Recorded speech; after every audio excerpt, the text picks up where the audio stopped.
In the world of motoring, there is no more distinctive symbol than the yellow and black of the Automobile Association. We haven't had a chance to catch up with the new CEO, Khumalo. He's been in the job for 6 months. We thought perfect opportunity heading into the busy December period to talk about the AA and the value of the AA currently in South Africa. Collins, how are you doing? I'm excellent, and how are you? I'm good. 6 months. Yes. Been tough. Very interesting times. Interesting, I like that. I'm going to use that. Why? I think it's being able to come through and firstly to understand the business. I don't come from this sector. I come from a completely different sector. Initially, I was in TV. What then were you I doing moved. there? I worked for DSTV for more than 17 years. So you actually, you know what's going on here then. You understand the complications of a shoot. Yeah. What were you doing at DSTV? Sure, I occupied quite different roles. Maybe the last 4 or 5 jobs. I ran the multi-choice Botswana operation for about 2 years. I ran the Nigeria operation for about 4.5 years. And then I moved over to back to South Africa, and I was COO for the South African business for about 18 months. Then I was the CEO of the Africa business for about 3 years. Then I came back to run the South Africa business for about 3 years. I'm imagining having that on the ground logistical understanding of how to run a network like DSTV. There must be some benefits for you coming into a position like this at the AA. I think I took this position for a number of challenges that I saw. I think one is the brand. I think the AA is a very strong brand, but I don't believe that the brand is translating into doing what is relevant for the consumers today. Yeah. And I needed to, well, I felt that by coming in, I would be able to make that impact and actually make a contribution to making the AA brand great again. I think it's lost touch with the youth market, and we need to get it to that level. Well, it's interesting because I mean, in your 17 years in TV, how has the TV product changed? It's massive compared to in those days.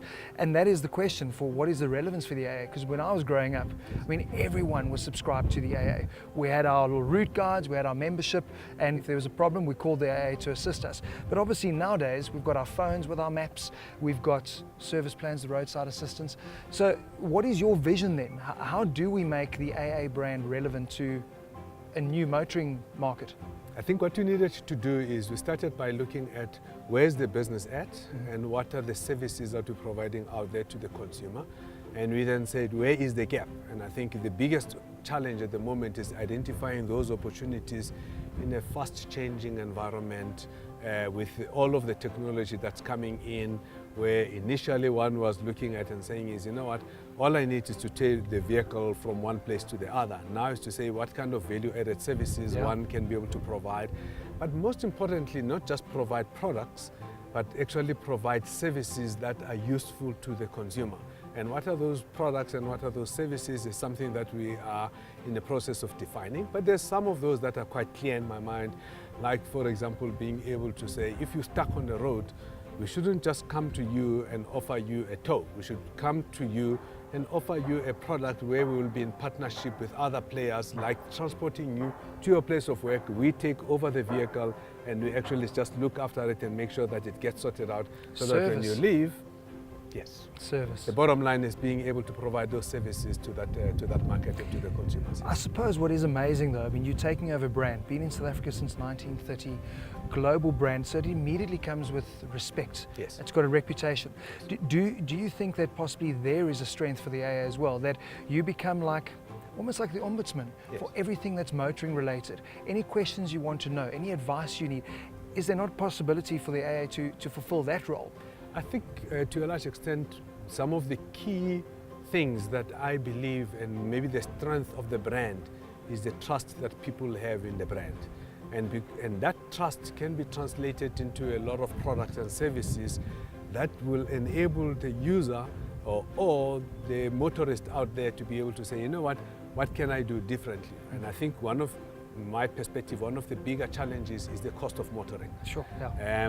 If we can be able to get to a point where that cost of motoring is dropped significantly based on what we do, and therefore get more people into vehicles, but road-ready vehicles, but get more people to driving and driving properly, and are some of those key challenges that we believe we need to solve. I mean, today, a significant portion of people, when they go out and get a driver's license, just as an example, one is they don't know that if they take a driver's license using a truck like this one, it's a C1 driver's license. Yeah. What are the implications? What does it mean?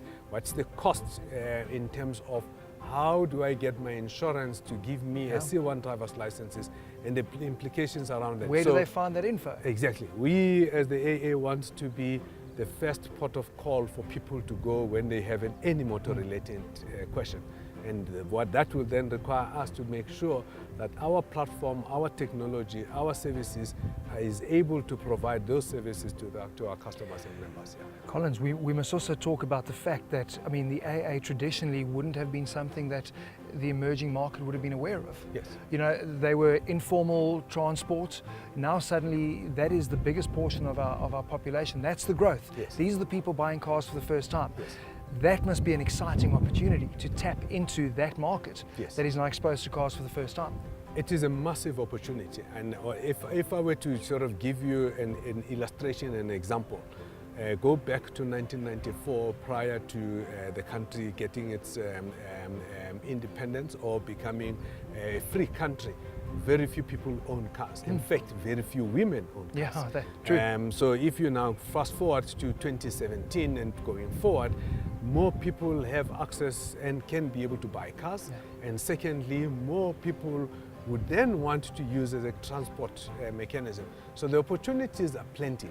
It's just being able to go out there and providing the right kind of products and services for that consumer that's out there. That saying is, I want a car. And incidentally, a car in most of our markets is a status symbol. Big time. You know, and how do I then translate that status symbol into an affordable motoring experience that is pleasurable? And I believe that's what the AA's role should be.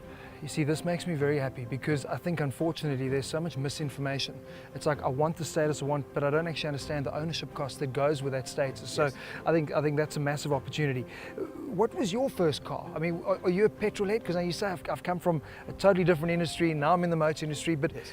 were cars things that you were interested in? I think cars were very important in my life. My first car was a Golf CSX.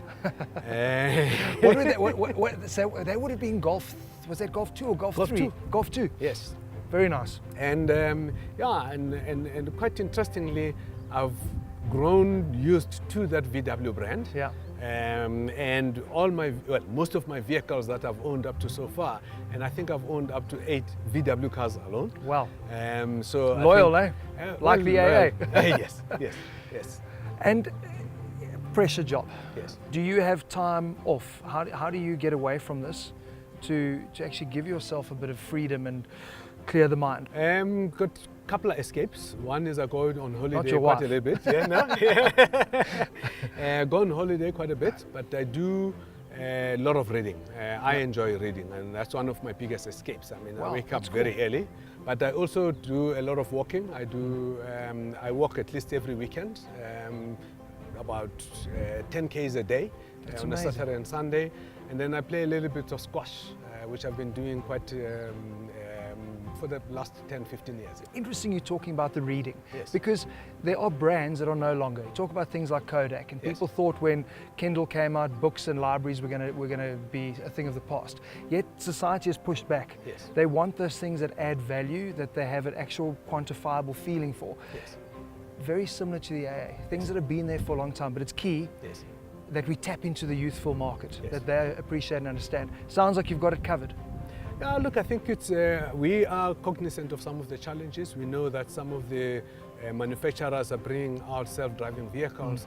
The most important thing is they're not replacing the vehicle.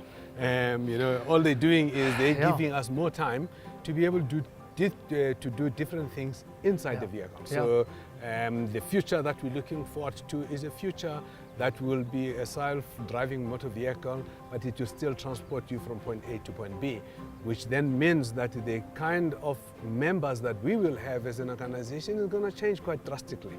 And we're preparing for those eventualities. But the good. vehicle is there, The organization, I think we're scaling it up to get to a point where we are able to face up to those opportunities that are being brought by technology, and also some of those challenges that are being brought by technology. Because normally when people look at the technology, they look at the one side of it as to what does it take away, but it doesn't also just take away, but it brings other opportunities and things that we need to look at. Collins, I think it's a really exciting time for the AA, because I think there's definitely, just in our short time chatting, there's a very direct, clear, fresh approach to how to do business, and I think a real understanding of opportunities that exist and an appreciation of the challenges too.